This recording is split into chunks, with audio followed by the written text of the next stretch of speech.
Добрый вечер. В эфире информационный выпуск Амшевшара. Коротко о темах в сегодняшнем выпуске. Первый широкофюзеляжный самолет приземлился в Сухумском аэропорту 12 июня.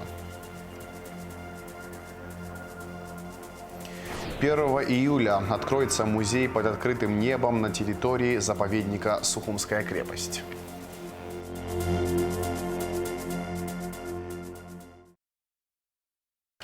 Первый широкофюзеляжный самолет приземлился в Сухумском аэропорту 12 июня.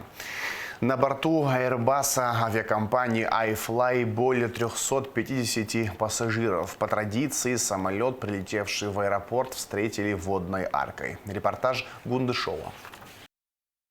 Прибытие широкофюзеляжного самолета свидетельствует о готовности аэропорта к приему и обслуживанию воздушных судов большого размера. Это позволит увеличить пассажиропоток, расширить географию полетов и привлечь новых авиаперевозчиков. Модернизация инфраструктуры аэропорта, включая взлетно-посадочную полосу и терминалы, сыграла ключевую роль в обеспечении возможности приема крупного воздушного транспорта. Инвестиции в современное оборудование и технологии также способствовали повышению уровня безопасности и эффективности работы аэропорта. Сегодняшнее событие очередной раз подтверждает то, что наш аэропорт способен принимать все возможные виды авиационных транспортных средств и еще раз подчеркивает ту доступность, ту комфортность, которую мы хотим создать для всех прибывающих в Республику Абхазия гостей.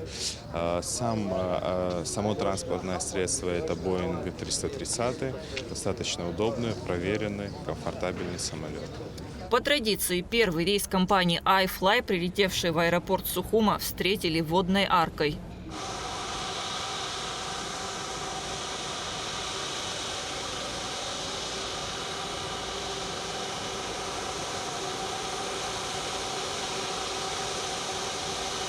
Заместитель министра туризма Дмитрий Зантария назвал это событие историческим моментом для республики, подчеркнув его значимость для развития туристического потенциала. По его словам, рейс будет регулярным, самолет будет летать ежедневно, а с 28 июня до конца летнего сезона 2 раза в день. Данным рейсом в основном прилетели туристы по путевкам туристической компании «Библиоглобус». В пакетные туры входит перелет, проживание и питание. Стоимость недельного тура от 70 тысяч рублей на двоих. В системе бронирования доступно более 50 отелей. Туризм сформированный, для нас это плюсы. Плюсов, естественно, много. А начнем с той же границы. Это разгрузка границы, это удобство для туриста, это хорошие эмоции. Гораздо интереснее и приятнее посетить республику, когда ты прилетаешь в саму республику, чем прилетать в соседнее государство, проезжать через границу, огромные пробки. Мы надеемся, что данные рейсы в первую очередь освободит немножко границу для тех туристов, которые приезжают самостоятельно или прилетают в Сочинский аэропорт. И также есть такая доля вероятности, что турист будет оседать на восточной части Абхазии, который прилетает именно в Сухумский аэропорт. Прибывших туристов встретили с абхазским гостеприимством. Гостям предложили свежие фрукты и прохладительные напитки. Атмосферу праздника создали выступления прославленных ансамблей «Горцы Абхазии» и «Сухум», которые исполнили зажигательные традиционные танцы.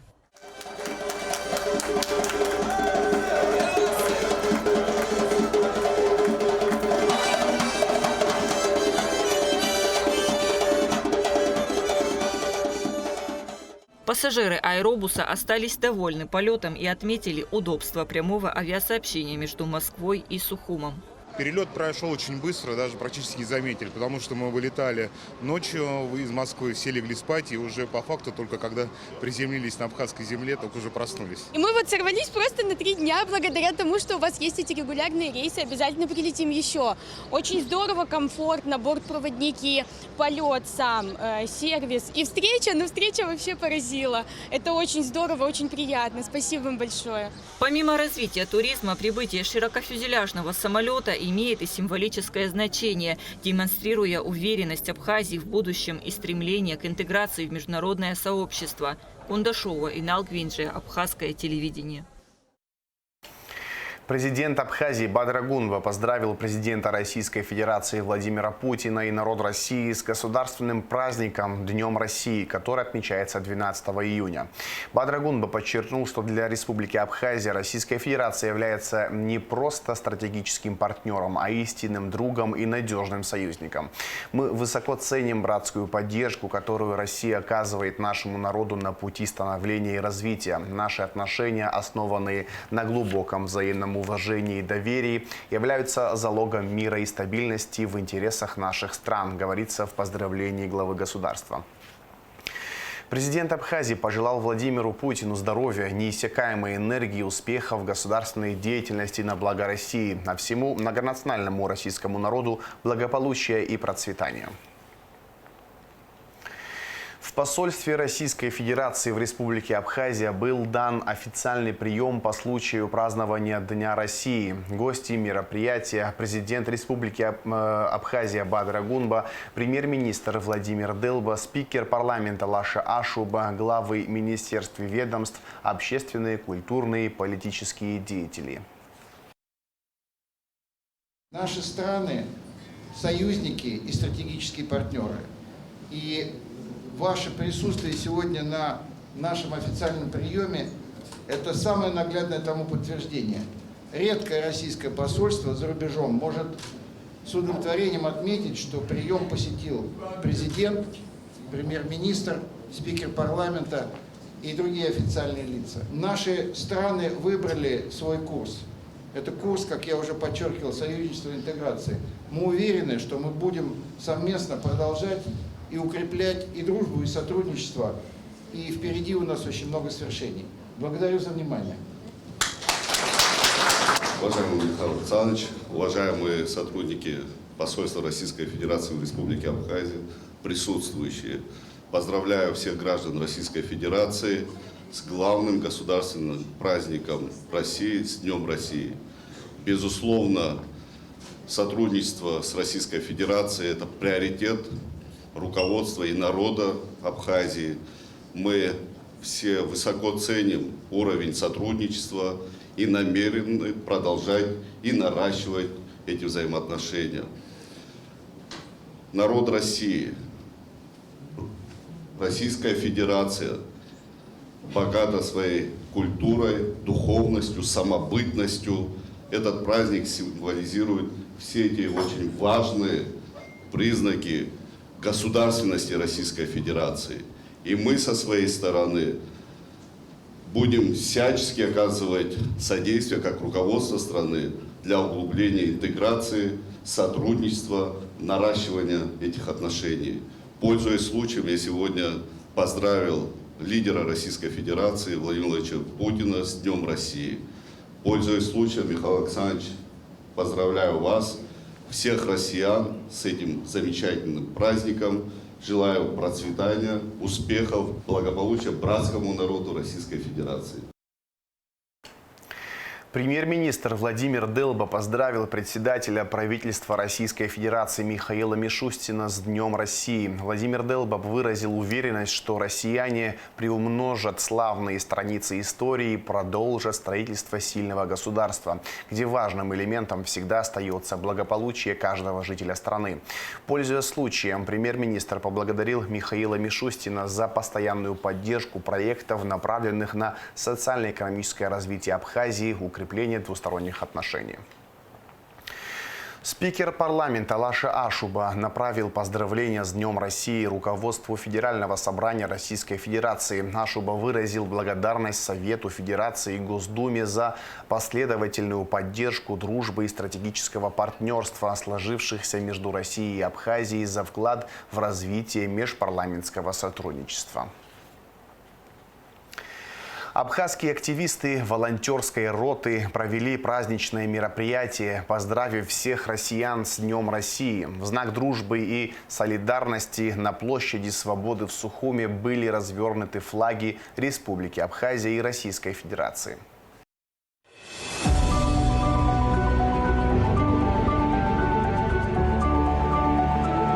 Мы, жители Абхазии, поздравляем народ России с главным государственным праздником – с Днем России. Россия – это великая страна, тысячелетней истории, которая успешно объединяет множество народов и верований. Мы уверены, что в будущем эти отношения будут развиваться, укрепляясь в духе взаимовыгодного сотрудничества. Желаем мира, благополучия и новых свершений.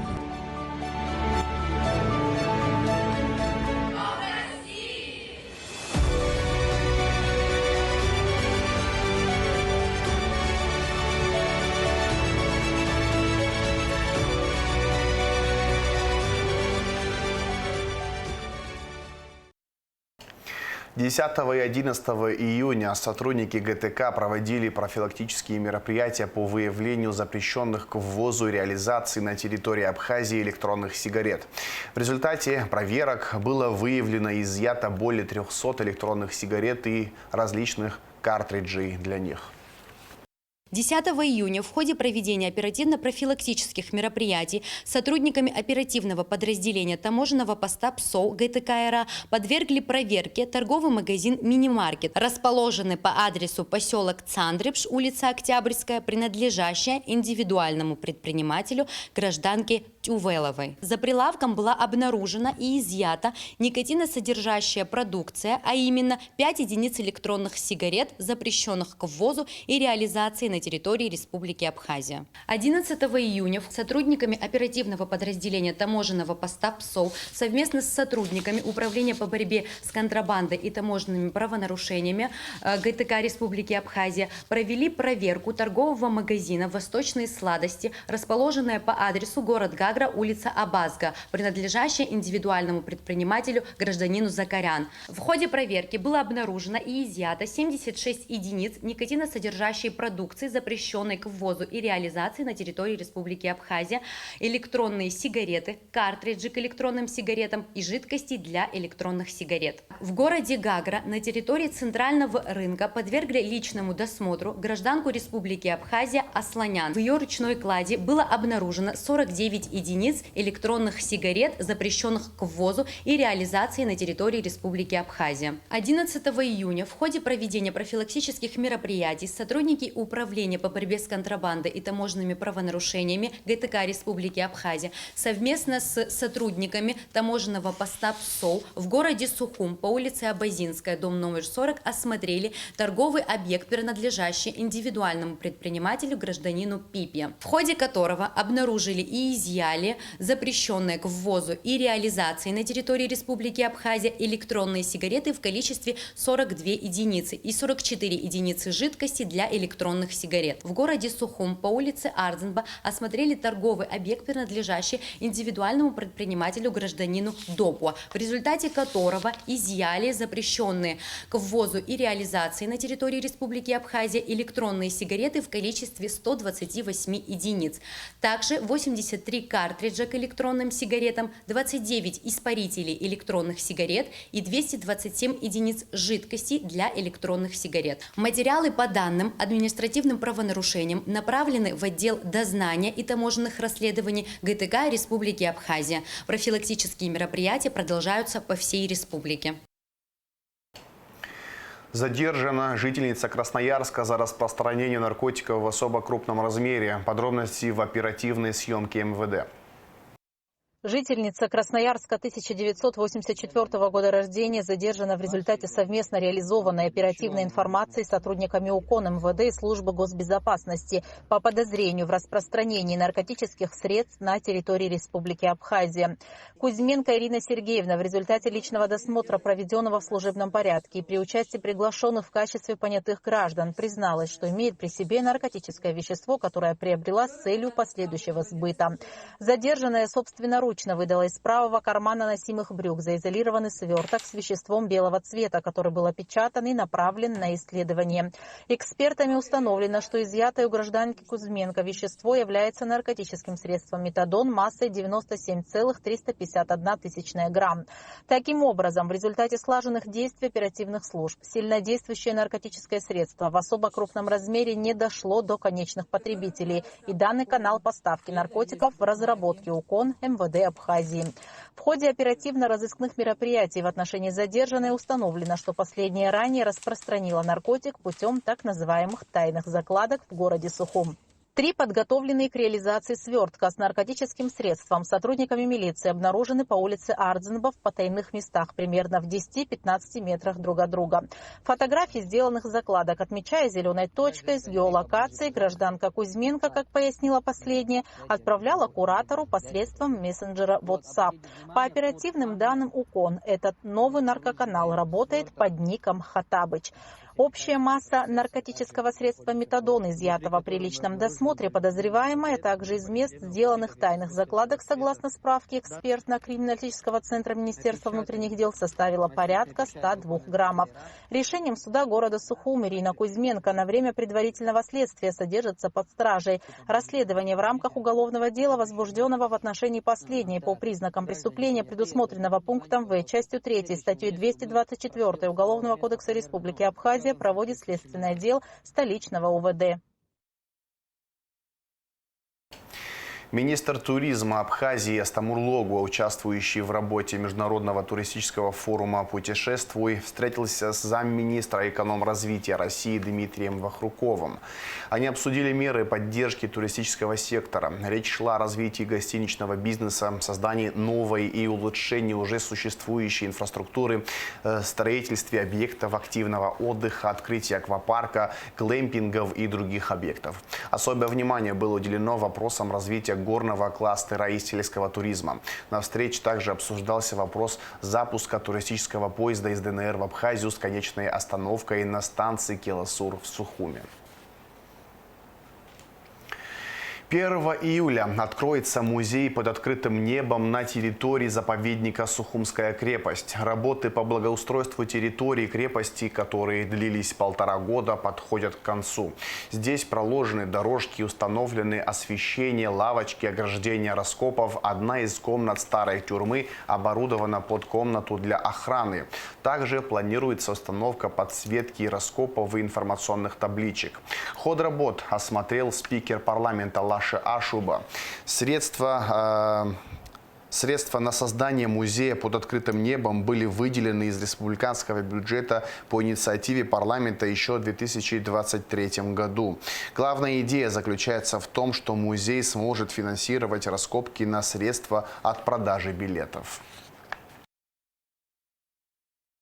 В данном случае была идея смешать концепцию научную и концепцию туристическую, чтобы объект начал функционировать, приносить хоть какие-то деньги, и мы могли собственными силами могли обеспечивать финансирование раскопок в данном случае. Потому что вот все, что мы видим, раскопано, как видно, там 10%. Есть такой музей-заповедник под открытым небом в Херсоне. Он, в принципе, он просто масштабный, конечно, безусловно. Но, тем не менее, концепция та же самая. То есть туристическая деятельность для того, чтобы обеспечивать научные изыскания, научные исследования дальнейшие.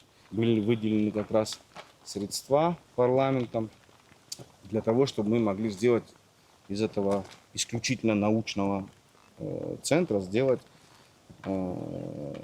научно-популярный, в принципе, можно и так назвать, научно-популярный, и в том числе туристический центр, который в дальнейшем будет развиваться за счет собственных сил. Это была парламентская инициатива. Да. Разумеется, после ваших обращений депутаты парламента, вот, в частности Дмитрий Маршаня, депутат Беби, они предложили ее парламенту. Парламент поддержал, нас поддержало и правительство в этой инициативе. Да, в тот период нынешний премьер-министр был вице-премьером министров финансов. И даже в самые сложные периоды времени финансовые получалось финансировать.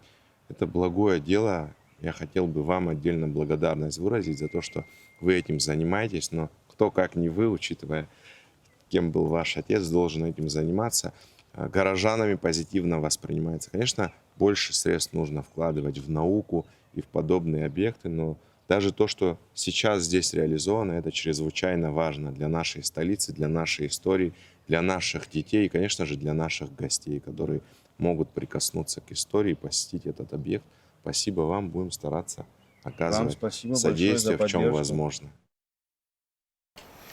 На полях третьего международного форума министров образования «Формируя будущее», который проходит в Казани, состоялась рабочая встреча министров просвещения России и Абхазии Сергея Кравцова и Ханны Гунба.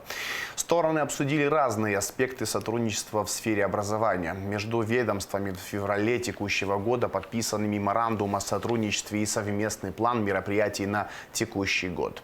На данный момент проведено 63 образовательных мероприятия, включая курсы по работе с интерактивными средствами обучения для педагогов из 27 школ, а также олимпиада по русскому языку с участием более 800 человек. Также запланированы образовательные инициативы, включая международную образовательную школу для студентов из Абхазии и олимпиаду по русскому языку и литературе для школьников республики. Вопросы сотрудничества Ханна Гунба обсудила и с заместителем министра науки и высшего образования Российской Федерации Ольгой Петровой. Особое внимание было уделено обмену опытом в подготовке преподавателей и внедрению инновационных технологий в учебный процесс. Стороны выразили готовность к дальнейшему укреплению партнерских отношений в образовательной сфере. 17 июня в 19 часов в Русдраме будет показан фильм «Сотворение», снятый в 1970 году режиссером Николаем Мощенко об Абхазии и на абхазском языке. Флешку с редчайшей записью фильма принесла в театр супруга выдающегося абхазского писателя Джумы Ахуба Людмила Сангулья. Этот фильм хронометражом в 51 минуту, основанный на повести Георгия Гулия «Каштановый дом», примечателен не только тем, что снят об Абхазии, но и тем, что это, по сути, один из первых глубоко поэтичных киношедевров о нашей стране, культуре, языке.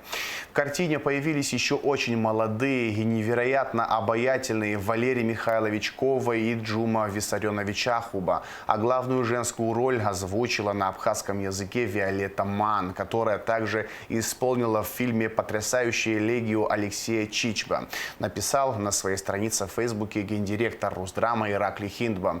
Вход свободный. Фильм снят на абхазском языке. Есть синхронный перевод на русский.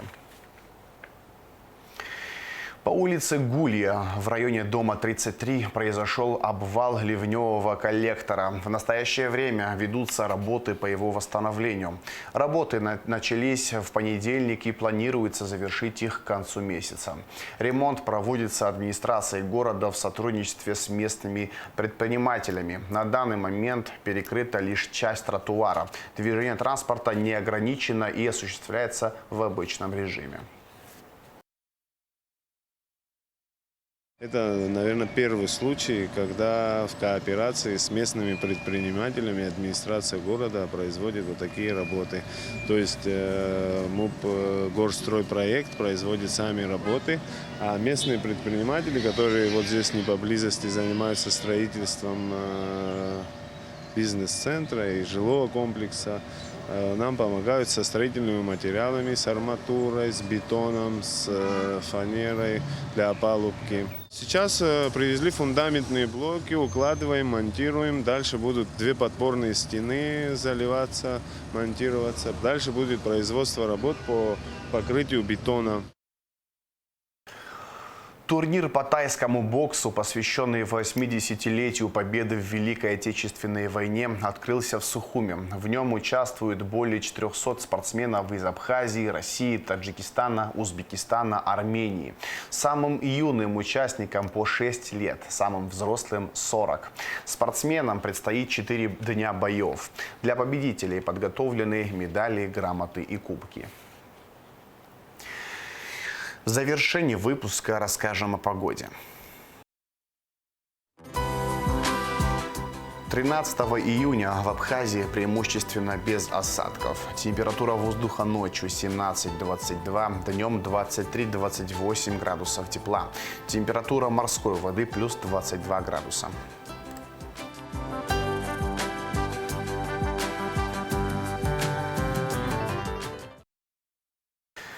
На этом информационный выпуск Амшикшара подошел к концу. Всего хорошего. До свидания.